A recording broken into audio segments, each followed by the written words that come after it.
Well, welcome back to the little garden that could. I wanted to start out in my original little garden area and show you one. It's not a bad idea to take chances.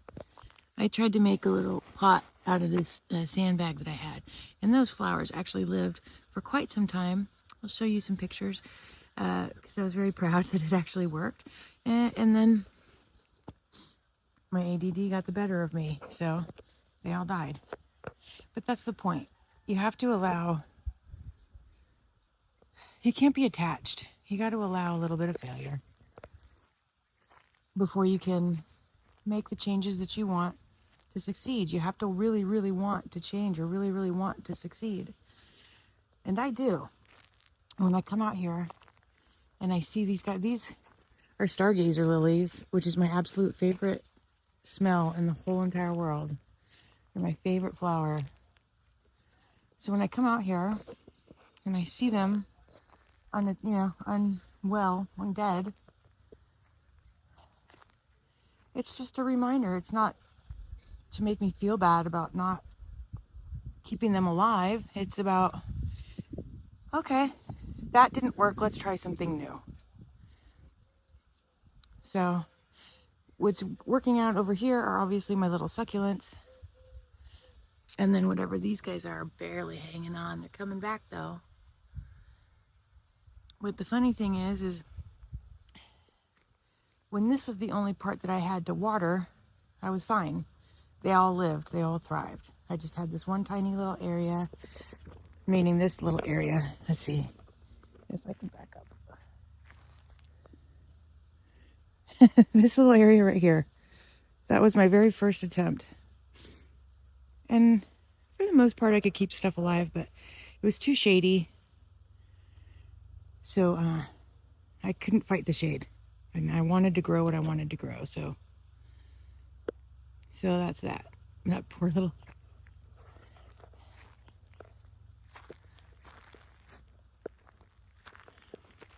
This was one of my first...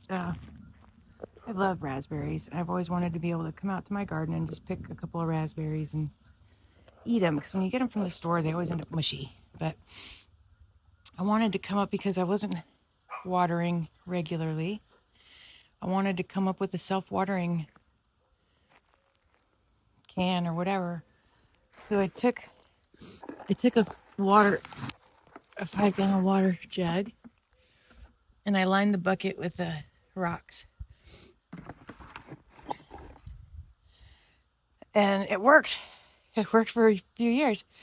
I never got any raspberries, but the raspberries stayed alive. I'm telling you because it was the inspiration for the frog hotel that we built, because I realized that the frogs were going in between the bucket and the water jug and hanging out, chilling, waiting for nighttime to come out and eat.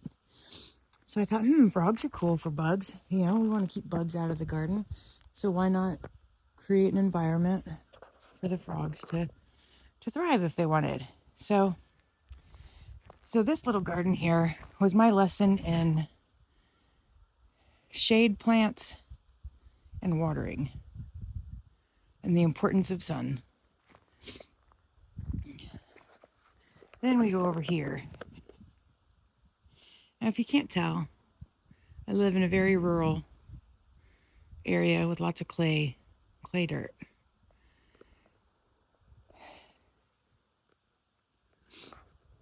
My daughter bought an apple tree a couple years ago just because she wanted to see if she could grow something. And this is it. I have no idea if this thing is ever going to grow into anything. But it's got leaves.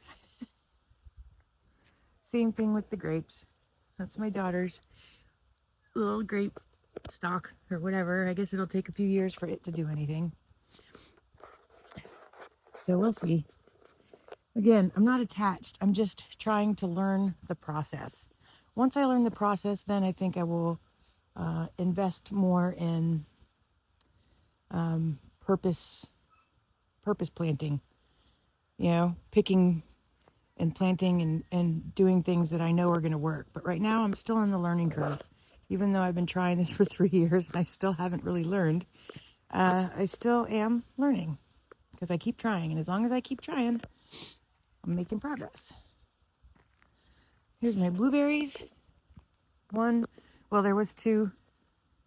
And the deer, I got deer that live here, and they came up and just gobbled it all away. But I have not been able to get this thing to give me a single flower. I understand blueberries need cross-pollination, but this is a pink lemonade, which is supposed to be self-pollinating or whatever, but I've never even seen a flower on this. I've got the soil acidifier. I water it. I've done the basic, I just can't get it to grow. So whatever, I'm just going to let it do its thing and keep trying different techniques and hope for the best. Here's my asparagus. I'm super proud of the asparagus. Super proud of my asparagus. That's my second lavender bush that died. Don't know why.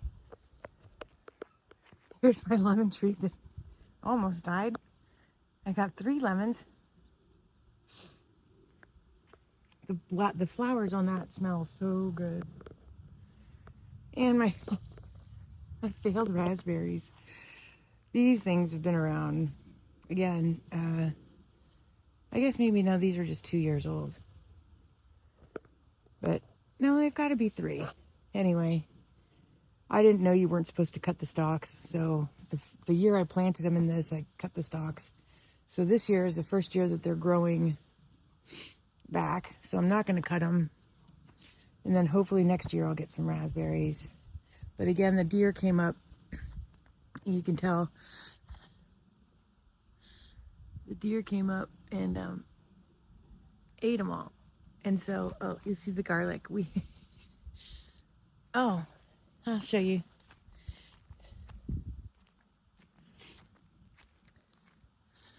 That was my first attempt at growing garlic and onions.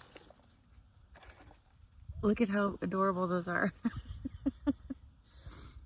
I let them out to dry and then that was it. But they grew. And that's pretty cool. And they're little, if you turn them into necklaces, they make great deer repellents because they haven't come back. And you'll see some here. Those are the Jacques in the garden, Jacques in the garden. He showed me the purple and green beans I'd never seen before. So I planted some of those. I'm not a bean eater, but I want to see, if they grow. And if they grow, I'll give them to my neighbors. I planted a cute little basil. I got some tomatoes. I don't even eat tomatoes, but I am trying to grow some, see if I can make some tomato sauce with the basil. This is my favorite basil right here. This lemon basil, ho, ho, ho, ho.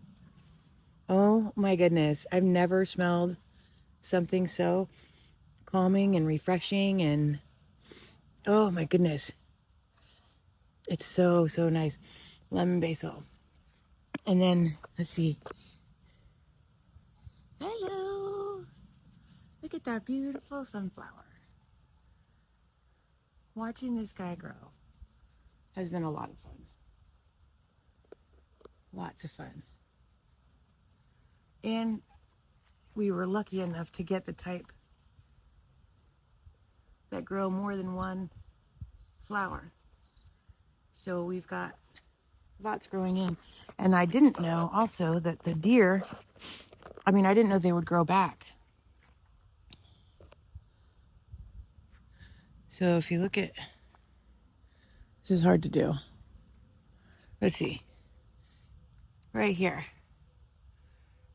you could see, maybe not, maybe here. You could see the deer ate it. And I thought for sure they were a goner. But no. Now look. 2 more sprouted up. We've got same thing over here. These guys are even taller. So even if your deer eat these types of sunflowers anyway, they will grow more. This guy opened today, and he's got a couple more. This is the most productive guy.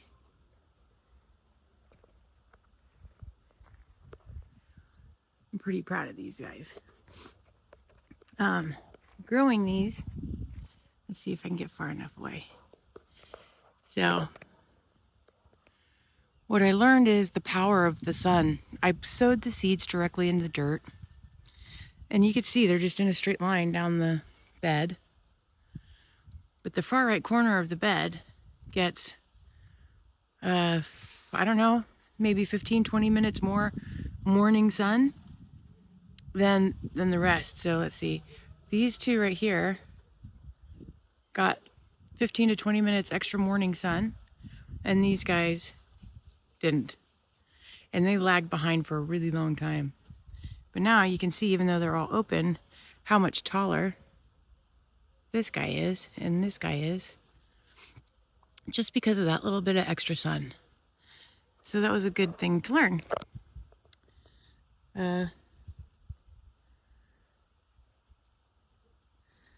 I think, oh, here, you want to see my cucumbers? These are my Armenian cucumbers. Again, recommended by Jacques in the Garden. I am not a fan of cucumbers with the seeds, so I like the English cucumbers. I've tried the Japanese cucumbers. I got 4 Japanese cucumbers last, or however many months ago in the spring. And that was really, really cool. I was really super stoked because it was my first big vegetable that I grew and was able to eat. I threw my favorite salad dressing on it. What I didn't have was the spinach and the lettuce, because the spinach and the lettuce grew in the springtime, and then the cucumber came like in the summer, and it was too hot for the lettuce. So I'm still learning how to grow them on the correct timeline so I could have a salad. But anyway, it was really, really good. The other thing that Jacques in the Garden taught me was that apples and bananas give off some sort of, I don't know if it's a hormone or what, but they give off some chemical that inspire ripening. And I didn't know that. And I had my beautiful 4th cucumber that I was really excited to eat in the drawer in the kitchen, or in the fridge. And we had some apples in the same drawer.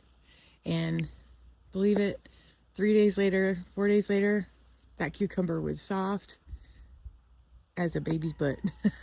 It's kind of a weird analogy, but it was soft. So if you are growing your own vegetables and you feel like, oh, I just picked it in my garden, I could keep it in the drawer for a while because, you know, it travels on a truck to the grocery store and sits in the grocery store for way long. Okay, I should be able to keep it in my fridge. Yeah, you should be able to, but don't keep it anywhere near your apples or your bananas, or your stuff will go soft. It'll go bad. So let's talk about this bed, because I personally think that this is the absolute best bed that you could, a raised bed that you could get. Okay? Number one, we're on a hill. And so it's really hard to get anything flat. And I won't plant directly in the ground. 1, because I don't want to bend over all the time. I'm too old. And 2, we have a boatload of gophers up here. And I've seen how often Jacques fights his, and he's in a real area that would seem like you could contain him.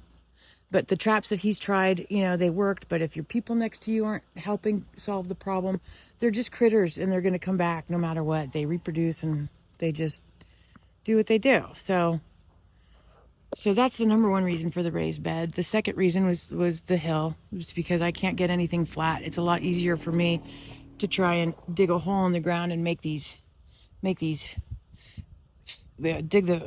sink them into the ground and make that flat, rather than, you know. So that's that. I was able to attach these posts to either side, and then I use fishing line. I use like 200 weight fishing line.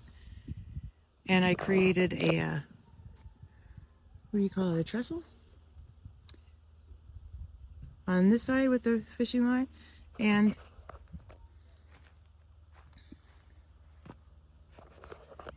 here.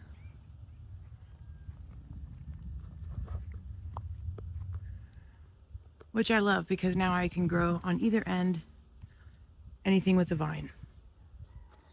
I also put this fishing line here because when it was super, super, super hot, I have this jute, and I made a little shade curtain so I could hang it and keep them shaded.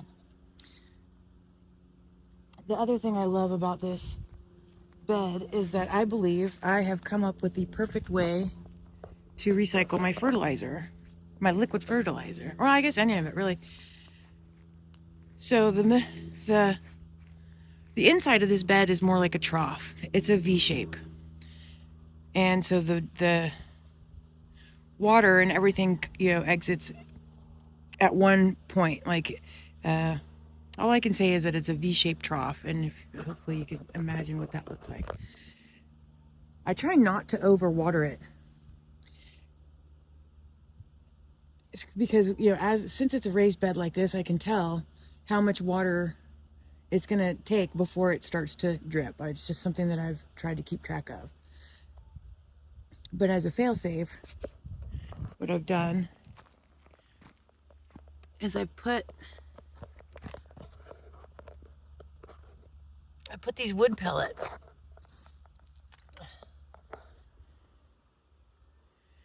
Put these wood pellets under there. Those are just plain old wood pellets. And this right here,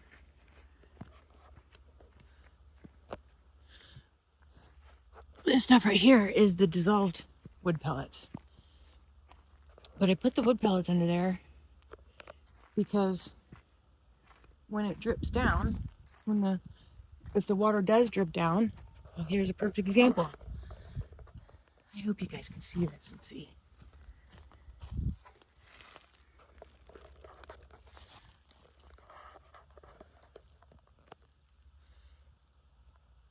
The pellets absorb the water, and that water has the fertilizer and the nutrients that are running through the soil. And that seems to be one of the big complaints, right? Is, oh, if you're fertilizing and you water too much, it's going to drain out of the soil and down into the ground. Then you not only lose your nutrients in your soil, but you're possibly affecting the water table. You don't, what I learned from Jock is that you don't want to contaminate the water table with too much fertilizer. So, what I thought was, and I hope if anybody watches this that knows stuff about gardening, what I'm doing is taking this and putting it right back into the garden. Because it's a nice mulch.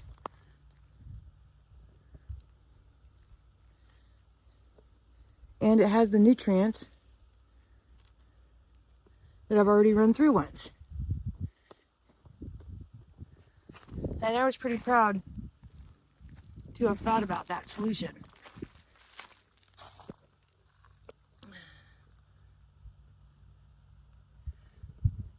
What do you guys think? Let me know if you think that's going to harm my garden if I put these pellets. These pellets they're heat. They're for my heater. So there's no chemicals in it that are going to be harmful.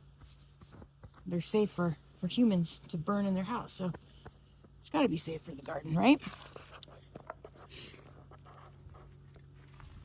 Okay.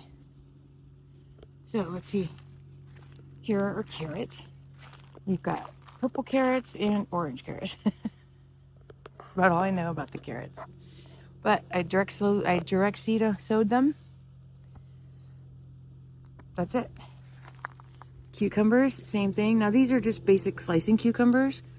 I'm growing these just because I want to see. This is all of this right here that I'm telling you about is my experimental garden. I'm just trying to learn about the beds, about how they're placed, like where the sun hits them, how good or bad my soil is. Just all experiments. I'm not really expecting to eat a lot or to harvest a lot. I just want to know kind of what's going on. So these are my carrots and cucumbers, and so far everything seems to be doing okay. Okay for a beginner. I think if a professional gardener came in here, they could probably grow quite a bit in these two beds, but anyway, my focus is my own stress relief, my own satisfaction, my own knowledge, and, you know, food eventually, because I can't afford to buy groceries anymore. So whatever I can supplement at home is better. Pretty soon I'm going to try and grow some meat chickens, but that will be later down the road. What else was I going to say? Oh, I didn't put the posts on this bed yet, but I did. I do have a string going up here, and then I made a little fake trellis. I don't know how much you can tell. I don't know how much you could see. It's bright out here.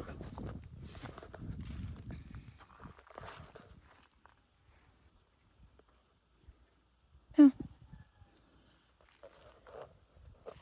Okay, and then oh, the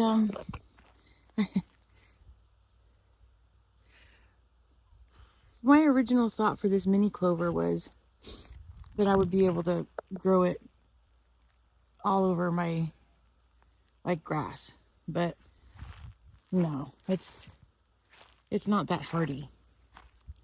So now I'm using it. I was using it because I thought, it might be an interesting living mulch if I could get the clover to grow over the whole thing, but I have not been able to. They're pretty fragile. And fragile, I mean, they won't grow anywhere. I mean, I've covered this whole thing and it's very patchy. You can tell. Like, I've covered it twice because I really, really wanted to get this whole bed covered in mini clovers. So if you are going to try and substitute some lawn for some mini clover, I don't know, you might want to do it in a flat first, you know, like start them in a flat and then place the flats out. But you will probably not get consistent coverage if you just try and sow some seeds on the ground. But I thought, okay, if clover is a nitrogen fixing plant, that would be good for the soil. And then I think that it could also tell me if there's anything wrong with the soil. You know, like, you see, they all have these little white dots on them. So I think my soil is not great. It's not bad, but it's not great. But I kind of use that as a help or as a knowledge point. Like, I don't know. I don't know if there's any, I don't know if it's valid or not. It just seems right.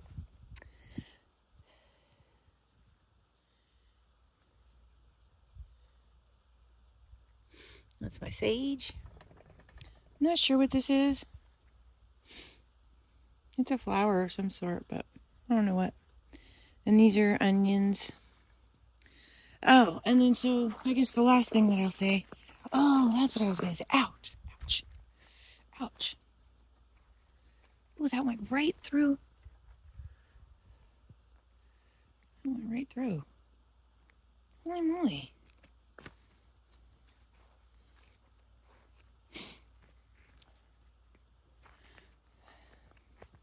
Because we do have a deer problem.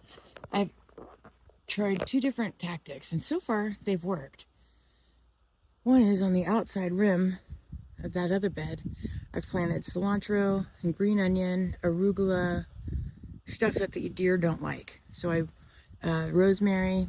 So the whole outside rim is stuff that they won't like. And then I planted the lettuce and the spinach and beans on the inside. But when I first started, and I'll see if I can find some other pictures, I had these guys. I drink a lot of soda pop with the crushed ice because if you know about this, the crushed ice people know. So I have a large inventory of these because I hate throwing them away. And what I did was I lined the whole edge up. This one had starters. This one had starters on it, and then that one had all marigolds and stuff. And it worked. First of all, they grew really great. It expanded the size of my bed by, I don't know, maybe a quarter. Because I could line both sides, and I could use these cups or the starters. And it was working great.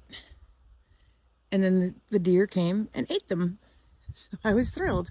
I was sad to see them gone because it took me a long time, and it was my very first, like, I started them from seeds. I put them in the little starter tray. I babied them like they were little babies. It was like my very first real big growth, you know, like the seed grew into a baby, the baby grew into a toddler, the toddler grew into an adult, and then the deer came and ate the adult, which is exactly what I was intending, but it was pretty sad because it just was. So, from that carnage, I was able to salvage, even though the tops were completely bitten off, I was able to salvage a couple of them, and ta-da! They came back. You can see here, this is the remnants of one. But I put them into their own bags, and I gave them their yummy fertilizer and whatnot. I don't use anything real special. I use worm casings, bone meal, and a 4-4-4. And I mix it 1 to 1 to 1, and mix them in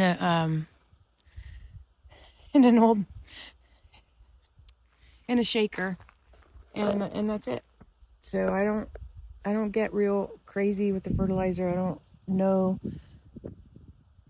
I'm not there yet. I'm not to the point where, oh, well, if you use more phosphorus, for these root vegetables, you'll get better. And if you use more potassium, you'll get these buds or whatever. I'm not there yet. So I just use a basic 4-4-4, some bone meal and some worm casings. And this is how good things are. This is how it's going. And I'm pretty impressed. I wish I had more food, but that's, I guess, the point, right? You just keep working and progressing and getting better. So, I will leave you with hello. I can't wait to see you and grow you and eat you. It's okay to be a dork. Your garden loves it. It loves the good, pure energy. Act like a kid. You're in the sun.